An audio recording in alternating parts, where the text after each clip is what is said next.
और इस सबसे पहले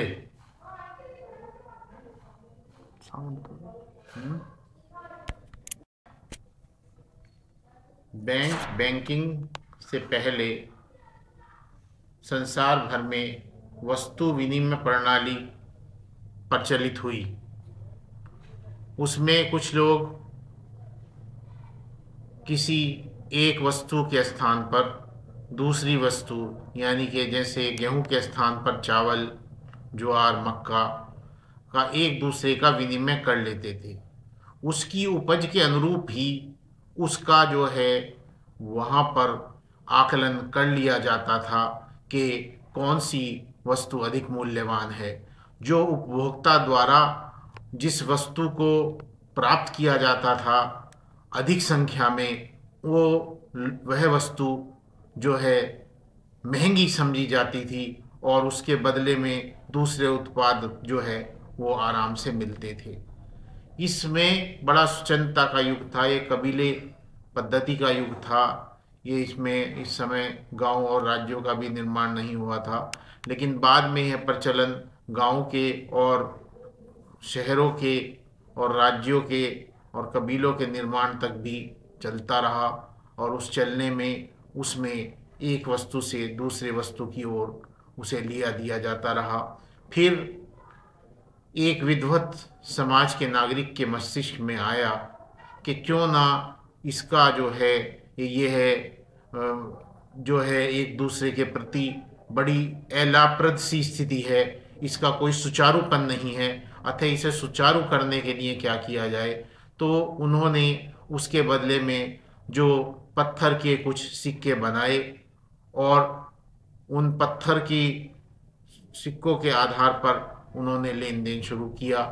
उसी के बाद कौड़ी के रूप में सिक्के आए और कौड़ियों के आधार पर लेन देन शुरू किया गया।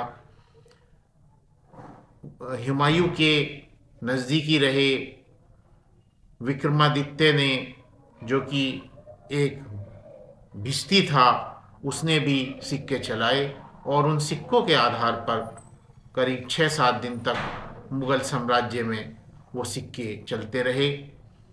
तो इस तरह की स्थितियां जो है हमारे समाज में निरंतर बनती रही।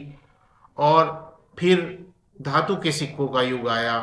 पहले स्वर्ण के और चांदी के सिक्के जो है चलाए गए और उन स्वर्ण के और चांदी के सिक्कों में जो छोटे सिक्के थे, छोटी राशि को खरीदते थे, उनमें तांबे के सिक्के भी प्रचलन में आए। और इस तरीके से ये एक स्थिति चलती रही।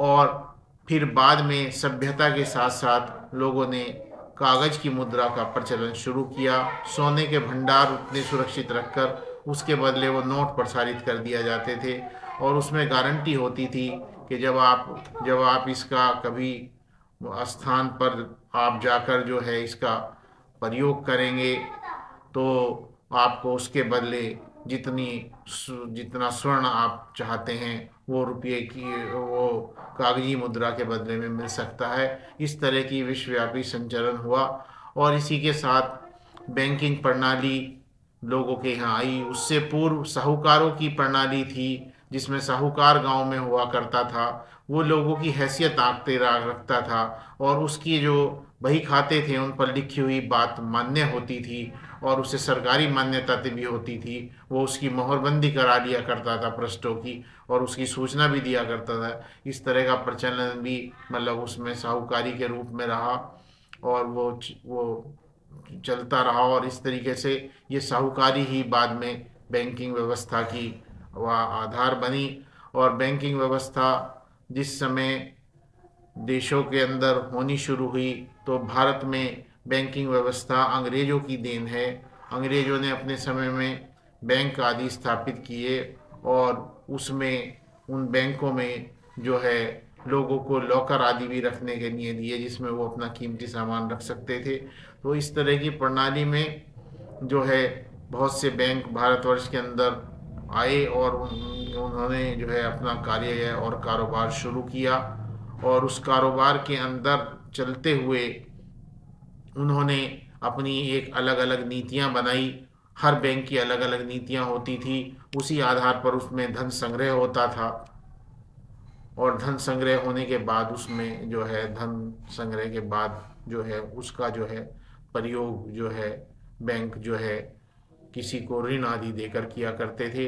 तो इस तरह के प्रचलन में आने के बाद जो है बैंकों में जो स्थितियां आई वो धीरे धीरे ऐसी स्थितियां आ गई कि धन को आकृष्ट कर सुरक्षा के नाम पर या उसके उत्पादकता और उत्पाद कार्यों में लगाने के नाम पर उसे संग्रहित किया जाता रहा, और उससे जो है मतलब धीरे धीरे जो है जो भारत में भारतीय लोग थे वो वंचित होते चले गए।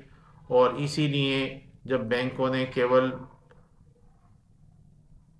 धनाढ्य लोगों के लिए ही काम करना शुरू कर दिया तो उस समय बैंकों के विरुद्ध काफ़ी रोष बढ़ा, और फिर करीब 18 बैंकों के करीब का राष्ट्रीयकरण जो है वो श्रीमती इंदिरा गांधी की सरकार के समय में हुआ, और उससे जो है आम लोगों के लिए रोजगार और दूसरी चीज़ें जो है बढ़ने की ओर मतलब एक अग्रसर हुआ। और बैंक को सरकारी पॉलिसियों ने भी धीरे धीरे बाध्य किया कि वो किसानों को ऋण दे। बाद में विद्यार्थियों के भी ऋण का प्रावधान आया। तो इस तरीके से उनको जो है जन उपयोगी बनाने के लिए उसमें वो हुई है। लेकिन जहाँ भ्रष्टता ने सभी चीज़ों को अपने यहाँ किया है, वहीं भ्रष्टता ने आज बैंक व्यवस्था में भी अनेक छेद किए हैं।